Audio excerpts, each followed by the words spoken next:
Pourquoi? Parce qu'il a rabaissé son peuple. Déjà, il faut déjà voir déjà comment certains peuples sont souvent déterminés. Mais chez nous, tu vois, ces choses-là, ça ne se passe pas comme ça. On le fait nos chefs. On dit n'importe quoi à nos chefs. Et quand on veut revendiquer, on nous envoie à la gendarmerie. Tu as vu dernièrement l'autre jour à la Sokapal. Ce qui se passe à Apou. Les gens sont sortis pour par rapport à revendiquer. Tu sais combien on les avait proposé? On les avait proposé 11 millions. 11 millions. Peut-être toi, tu n'avais pas vu nous aider en terre. 11 millions pour partager tout un village. Donc, c'est pour ridiculiser les gens ou bien pour les prendre comme si ce sont des animaux. Je ne sais pas. On est déjà arrivé à un niveau que les gens ne peuvent plus parler que les Bamileke sont en train de faire ceci, les Bamileke sont en train... Parce qu'on va te traiter de tribaliste. Or, tu es en train de voir ce qui est en train de se passer, tu dis la vérité, ça devient un problème. D'autres gens, je comprends. D'autres gens ont peur de perdre dans leur travail, d'autres gens ont peur de perdre les avantages qu'ils ont. Je comprends aussi ça. Donc, ton combat, je te soutiens, je ne peux même pas te dire à 1000%, vive qui met la baka en bobo. Ibouri, Intilahangi, Telep Sep. Ça veut dire beaucoup de choses. Ceux qui sont dans notre peuple qui peuvent bien comprendre. Il est temps aujourd'hui que les gens de notre peuple s'élèvent. Que nous soyons main dans la main. Et nous allons nous avancer. Donc, pour le moment, je m'arrête là. Merci, merci. Je descends et je vais suivre. Ok, Temple, bonjour, mais j'aimerais quand même, parce que ici, nous, on a chez nous sur les Bantous. Moi, j'aime toujours parler de ma communauté sur le bassin aujourd'hui. La force du Mbok, c'est la femme qui détient la force du Mbok. Donc, quand il y a une maman qui monte, on doit donner la coupe. La force du Mbok chez nous, c'est le corps. C'est une confrérie qui est détenue par les femmes chez nous. Et c'est ça qui nous donne la force. Ce qui donne la force au Mbok.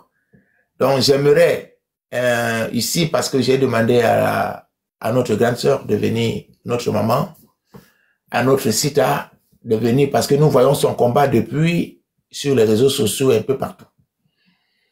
Elle est vraiment un modèle pour nous de notre combat, parce que nous voulons aujourd'hui que quand nous autres les Bassa, nous allons épouser les femmes ailleurs. Il faut que cette femme vienne chez nous, dans notre communauté, pour défendre l'entité Bassa pour Bati, et non l'entité de son village. La preuve, voilà notre sœur qui est venue à mariage chez Lembo. Je ne sais pas s'il y a un autre Mbo qui est plus actif sur la toile comme elle, pour défendre le patrimoine de là où elle est partie en mariage. C'est un modèle pour nous. Et ça doit nous servir, nous autres hommes Bassa pour Bati qui épousons les femmes. Le mariage n'est pas là que parce que c'est seulement au niveau de l'amour. Et qu'est-ce que notre communauté va profiter? Le mariage, quand on épouse une femme, la femme là vient chez nous pour lutter pour nos intérêts de nos communautés. Donc, ma soeur, ma grande soeur Jeanne, ma maman, le jour où j'ai commencé à écouter tes vidéos. Avant ça, j'ai fait une sortie sur Matin Camus Mime. Et Dieu merci, toi aussi, tu ne l'as pas loupé. Et tu as également fait une vidéo que j'ai passée l'autre jour. Je vais la remettre encore. Et je suis très heureux de vous retrouver ce matin. Je me suis résolue à répondre à Martin Camus Mime, qui s'est autorisé à faire des leçons de morale aux communautés du Mungo, qui dénoncent ces exactions dont ont été victimes leurs ancêtres, leurs grands-parents, parfois même leurs parents. Lors des événements allant de novembre 1960 à septembre 1970. Martin, quand on ne sait pas, on se renseigne. Tu veux que je te cite des choses qu'on nous a fait répéter et qui sont totalement fausses? Tu veux que j'en cite?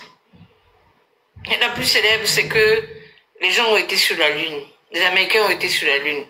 Et puis, je ne sais pas, 70, 60, 65 ans plus tard, on apprend que c'est archi faux. Tu veux que je t'en cite d'autres? Tu veux que je te cite des théorèmes qu'on nous a fait réciter, qu'on a attribué à des gens, alors que c'était faux? Tu veux que je te rappelle que Christophe Colomb n'a pas été celui qui a découvert l'Amérique? Sais-tu combien de choses ont été dites qui sont archi fausses? Tu penses que c'est le fait de citer Jésus qui te donne le droit de te moquer de toute une communauté? Qui es-tu? Tu prétends défendre Wandi, tu peux défendre Wandi. En dehors des inepties qu'on vous a racontées, pour faire passer la pilule. Que sais-tu de ces événements? Nous sommes dans des familles qui ont vécu ces drames. Et les drames, c'était des hommes et des femmes tués dans leurs champs. Des femmes violées, des femmes enceintes éventrées, des enfants égorgés. Tu as vu? Des filles enlevées de leur famille et emmenées dans la forêt pour servir d'esclaves sexuels à des miliciens. Et ces miliciens avaient à leur tête Ernest Ouandjé. Parce que malheureusement pour toi, peut-être que tu ne le sais pas, omnibulé par des histoires de foot, peut-être que tu as oublié. Mais Ernest Ouandjé est devenu le président de l'UPC. Et donc le patron de l'Armée nationale de libération du Cameroun, qui était le bras armé de l'UPC, à partir de 1960. À partir de novembre 1960, à la mort de Moumié. Le gros des exactions commises sur les populations du Mungo, autochtones du Mungo, c'était à partir de novembre 1960. Plusieurs centaines, je dis bien plusieurs centaines, voire milliers de civils sont morts, ont fui leur terre pour se protéger, soit dans les villages plus éloignés, soit dans les hauteurs, dans les montagnes. La preuve aujourd'hui, c'est que quand tu traverses la route, quand tu pars de Douala pour aller en Konsamba, après Djombe, tu te rends compte que sur la route, il n'y a que des gens originaires d'un autre département. Les autochtones sont vers l'intérieur parce qu'ils avaient fui dans la brousse pour se cacher. Sais-tu que l'administration coloniale avait négocié avec les indigènes autochtones qui se battaient contre les colons pour que ces colons ne s'accaparent pas de leur terre? Ils ont dû négocier des conventions pour que les colons puissent avoir des plantations. Et ils ont continué la rébellion en refusant de travailler sur ces champs. Et ce sont les gens originaires de l'Ouest qui ont été amenés de force pour faire les travaux forcés qui servaient d'ouvriers agricoles. Tu sais ça? Est-ce que tu sais que les conventions là interdisaient aux colons de vendre les terres? Tu le sais? Nous, on a ces conventions. On a même des jugements rendus par des tribunaux des colons contre des colons qui avaient voulu, par la fraude, vendre des terres à d'autres colons. Ces titres fonciers ont été purement et simplement annulés à cette époque-là, sur la base des accords qui avaient été passés entre l'administration coloniale et les indigènes autochtones. Tu parles de quoi donc? Tu parles de quoi? On vous a dit à l'école. On nous a dit à l'école. On t'a dit à l'école quoi? On t'a parlé de Wandji à l'école. Dans quelle école toi tu as été? Ou nous n'avons pas été? Dans quelle école? Martin Kamumim. Je pensais que tu avais tiré des leçons de la mauvaise passe que tu as traversée. La leçon la plus importante, c'est que lorsque tu ne sais pas, tu ne commentes pas. Lorsque tu ne sais pas, tu la boucles par respect et par décence. Tu compares les milliers de morts assassinés par l'ANLK aux familles que Oumniobé et Wandji ont choisi de laisser pour un combat. Mais ces paysans n'avaient pas demandé à mourir, monsieur. Ils n'étaient pas en guerre. Ces paysans n'avaient pas pris les armes contre qui que ce soit. C'était des civils, des fermiers. Qui, à partir du 1er janvier 1960, étaient heureux de pouvoir récupérer leurs terres parce que les colons se retiraient des plantations, monsieur. Le mot d'ordre d'attaquer les villages, de tuer les chefs, de tuer les hommes et les femmes, c'était parce qu'on voulait justement les éloigner de ces plantations-là. Parce que les terres du Mungo sont fertiles. Lorsqu'on mène un combat, pourquoi Oumioba n'est pas allé mener son combat chez les Étones? Nous sommes voisins, non? Peut-être que toi, tu n'es pas voisin aux Étones, tu es plus voisin des Douala. Mais nous, dans l'Union Ekele, nous sommes voisins des Étones. Pourquoi il ne s'est pas déplacé pour mener sa campagne chez les Étones? Pourquoi il est resté chez lui? Wanji était chez lui dans le Mungo.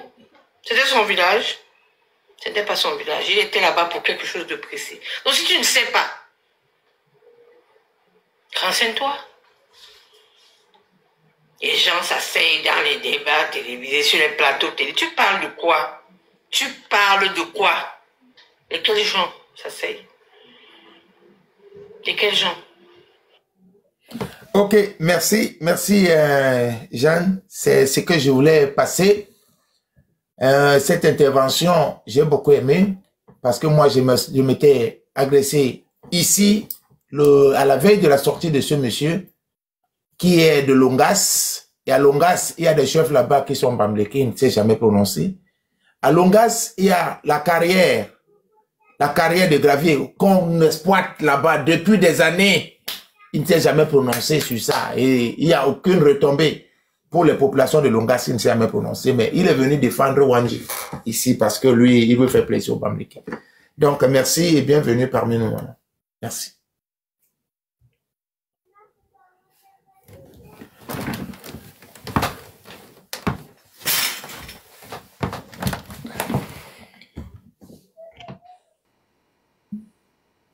Oui, bonjour, bonjour.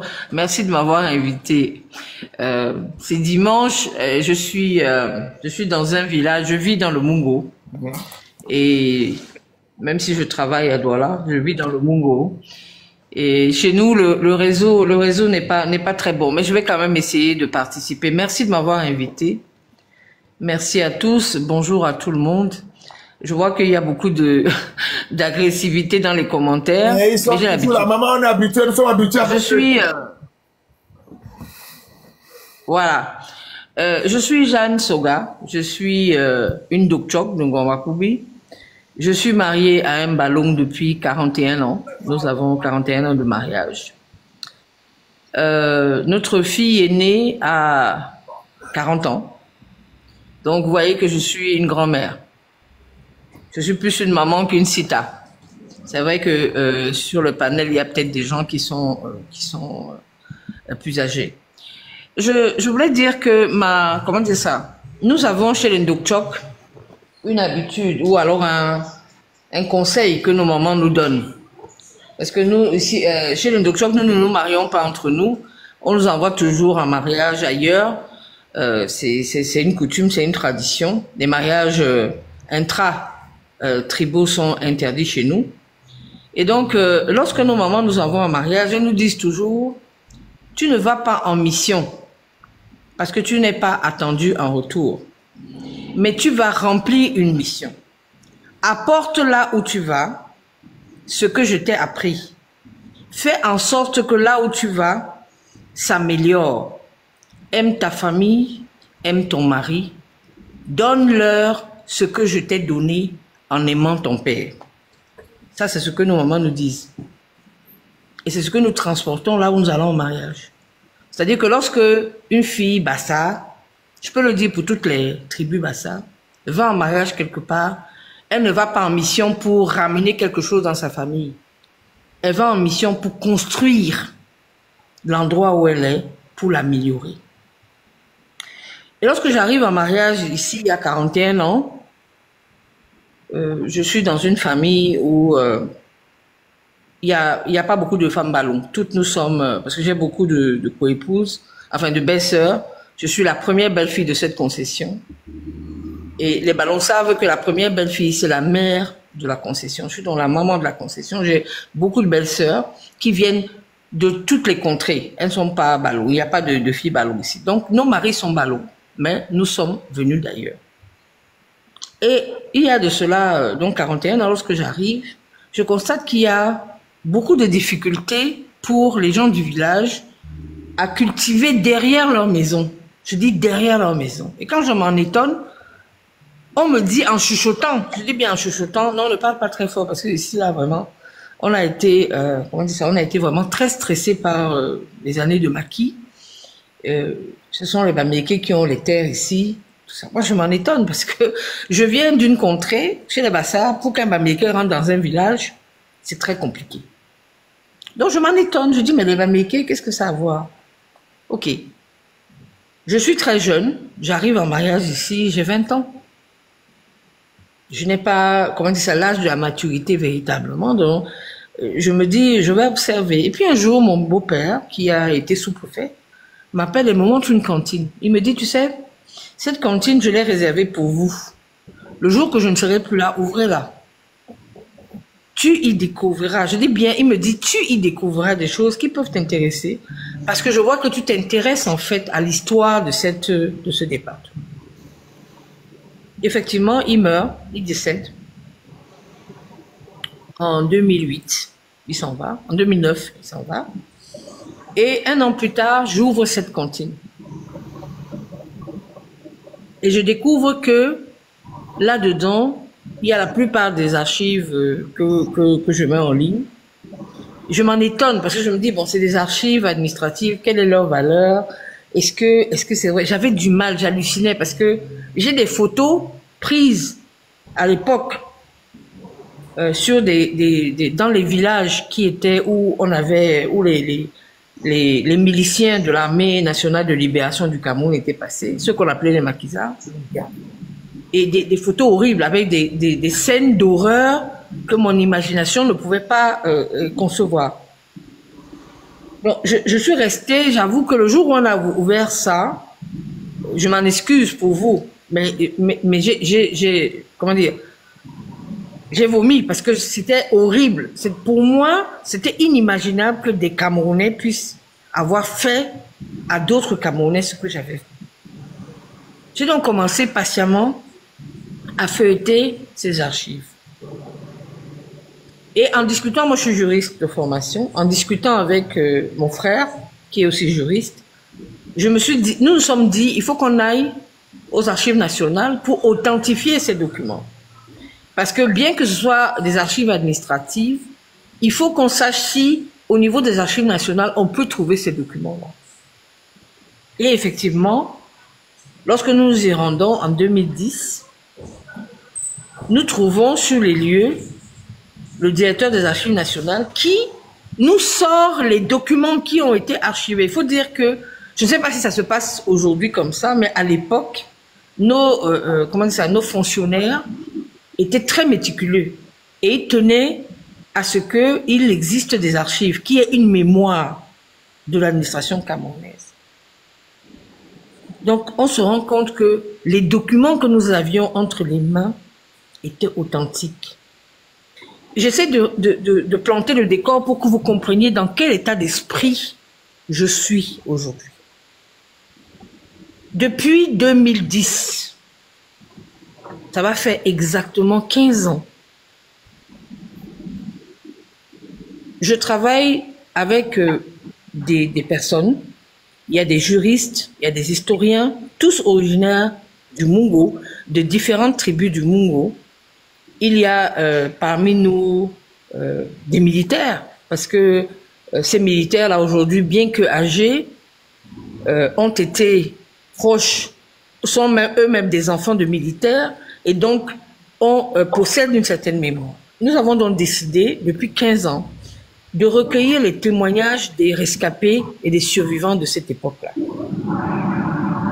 Contrairement à ce qui se dit, les miliciens de l'armée nationale de libération du Cameroun n'étaient pas que Bamileke. Il y avait beaucoup de Bamileke, environ 95% des troupes étaient Bamileke. C'est un peu normal, parce que les voisins sont Bamileke, c'est le voisinage immédiat. Mais dans les rangs de l'armée nationale de libération, il y avait des Pongos, il y avait des Bassa, Il y avait même des mafias, parce que je dois le dire, il y avait des mafias. Et il y avait... ce que nous avons trouvé, c'était les trois groupes ethniques que je viens de citer, c'est-à-dire Bassa, Bafia et puis un peu plus à côté, c'est-à-dire exactement dans le Mungo, mais des Pongos. Pas nombreux, tous représentaient un peu moins de 5%, mais on va dire 5%, on va arrondir à 5%. Donc, nous avions entre les mains des documents, y compris des jugements rendus par les tribunaux coloniaux qui indiquaient que les terres du Mungo qui étaient occupées par les colons n'étaient pas vendables, elles n'étaient pas cessibles, parce qu'elles étaient occupées temporairement par le biais de concessions signées entre l'administration coloniale et les indigènes autochtones de l'époque. Pourquoi? Parce que lorsque les colons sont arrivés, les Allemands sont arrivés les premiers sur les terres du Mungo, il y a une forte résistance. Je rappelle qu'un an avant que le prince Rodolphe Douala Mangabel ait été pendu, le chef Moukete de l'époque a été pendu ici à Mbanga parce qu'il s'était révolté, il conduisait une révolte contre l'occupation allemande. Et l'occupation était tellement violente, mais uniquement du fait que les Allemands étaient armés et les indigènes autochtones n'avaient que pour eux que des flèches et des machettes. C'était un combat inégal, mais un combat violent. Il y a eu beaucoup de morts. Donc l'administration coloniale, sentant que c'était compliqué d'occuper les terres et de pouvoir conduire ou installer leurs plantations, ont amené les rescapés à négocier en leur disant voilà, on va signer des conventions, il y en a plusieurs, et ça concerne tout le Mungo, ça ne concerne pas que la zone de Mbanga ou celle du Bombari ou je ne sais pas quoi, ça concerne tout le Mungo. On va signer des concessions avec vous. Lorsque la colonisation, l'administration coloniale va partir, ça veut dire qu'ils étaient déjà dans la logique qu'un jour ils partiraient, vos terres vous seront restituées. Et c'est consigné par écrit. Ces conventions-là existent. Elles sont disponibles tant aux archives nationales que dans certaines familles. Certaines familles ont gardé des copies de ces conventions. Donc, on a ces documents et on se dit, il faut qu'on vérifie sur le terrain, est-ce que véritablement ces zones-là sont occupées? Je vais vous prendre la zone de Mundek.